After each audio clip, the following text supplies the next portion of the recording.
Hello. Hello. हाँ देखिए,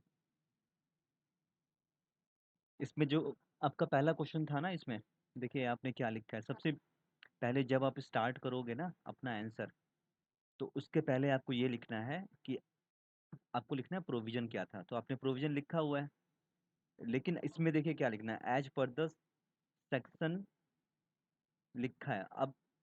अब सेक्शन कौन सा है, तो फिर आपको आपको लिखना पड़ेगा ना प्रॉपर या फिर रेलेवेंट सेक्शन कौन सा। तो रेलेवेंट वर्ड जो है ना, ये आपको लिखना पड़ेगा, क्योंकि एज पर section of Indian contract act जो लिखा हुआ है आपने, इससे कुछ जो है ना, इसमें लैंग्वेज पूरी बन नहीं पा रही है, किसका कुछ मतलब नहीं निकल पा रहा। तो जब आप लिखोगे रेलेवेंट सेक्शन, मतलब इंडियन कॉन्ट्रैक्ट एक्ट में तो बहुत सारे सेक्शंस हैं, अब उसमें भी जो रेलेवेंट है ना, उसकी हम बात कर रहे हैं, और उस वाले रेलेवेंट सेक्शन में क्या लिखा हुआ है वो हम बताने जा रहे हैं आपको। ठीक है, तो फिर वही तो आप बताने जा रहे हो अपने आंसर सीट के अंदर।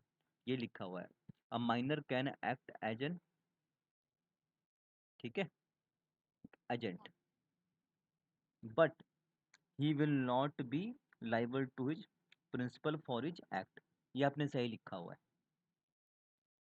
फिर आपने क्या लिखा हुआ, a minor can draw deliver and endorse negotiable instrument, आपने ये लिखा हुआ है ना। तो फिर मैं बोल रहा हूँ कि ये जो आपने लिखा ना, अ माइनर कैन ड्रॉ नेगोशिएट, आपका इंडोर्स जो आपने लिखा हुआ है नेगोशिएबल इंस्ट्रूमेंट, इसकी जरूरत नहीं थी वर्ड की, क्योंकि इस पे बेस्ड क्वेश्चन नहीं है। आप ये देखो, जो क्वेश्चन के फैक्ट है ना, उसके हिसाब से जब आप चेक करोगे ना, तो उसके अंदर इस तरह का कुछ है नहीं कि जो है, जो माइनर है, जो एजेंट है ना, उसने बिल ड्रॉ किया, ऐसा कुछ है क्वेश्चन के फैक्ट्स के अंदर कि नहीं है ना। आप क्वेश्चन निकालिए, क्वेश्चन, ठीक है ना। क्वेश्चन में देखोगे ना, तो फिर वहाँ पे कार सेल सेल करने की बात थी ना, कि जो आप प्रिंसिपल है उसने एजेंट को अपॉइंट किया कार सेल करने के लिए, तो उसने आपको बोल दिया, उसने जो प्रिंसिपल ने बोल दिया कि 1 लाख से कम बेचना नहीं, उसने 80,000 रुपये में बेच दिया। आगे समझ में। तो ये जो क्वेश्चन के फैक्ट्स थे, इसके अंदर बिल को इंडोर्स करने की कोई बात थी नहीं, ड्रॉ करने की कोई बात नहीं थी, तो फिर इसके रिस्पेक्ट में जो प्रोविजन है ना, वो आपको लिखना ही नहीं था।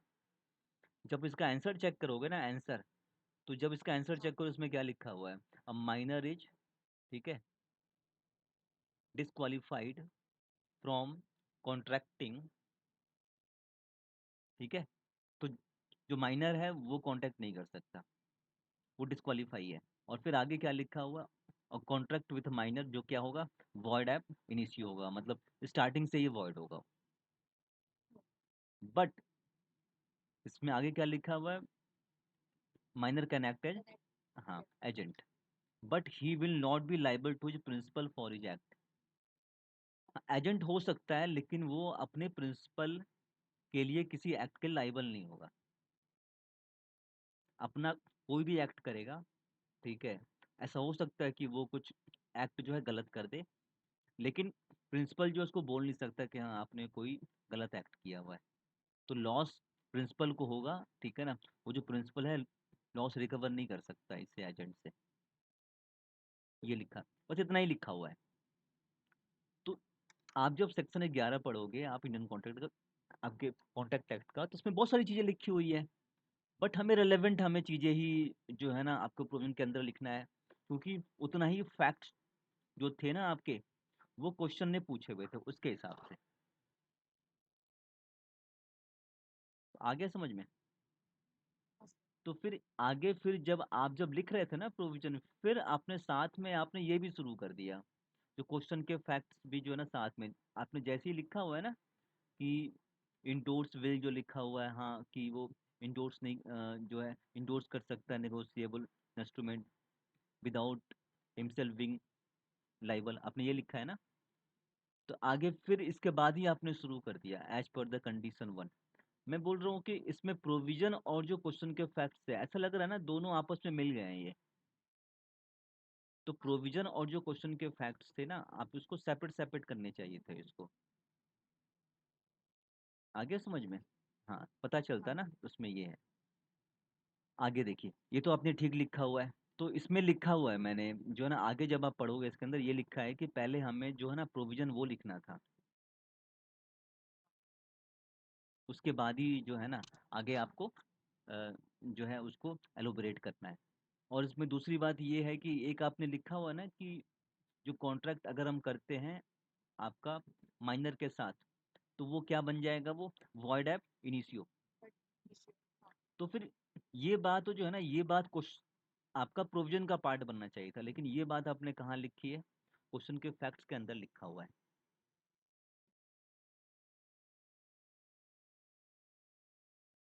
आ गया समझ में? जब जब आप चेक करोगे ना आईसीआई का आंसर, उसने ये बात उसने कहाँ लिखा हुआ है, और कॉन्टेक्ट विथ माइनर इज, हाँ, वॉइड एब इनिशियो, क्योंकि आप उसने आपकी ये जो इंपॉर्टेंट लाइन थी ना, ये प्रोविजन का पार्ट था, ये प्रोविजन था एक्चुअली। तो उसने जो प्रोविजन है उसके अंदर सारा एक बार में लिखा है क्या प्रोविजन है।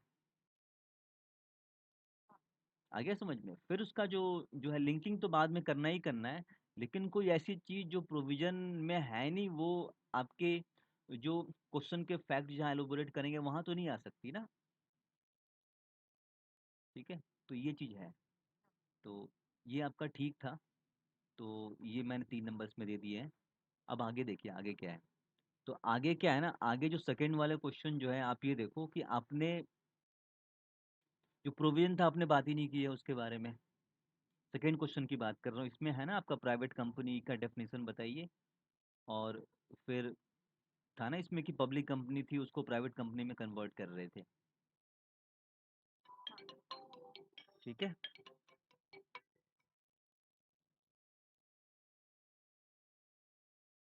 तो फिर ये था इसके अंदर।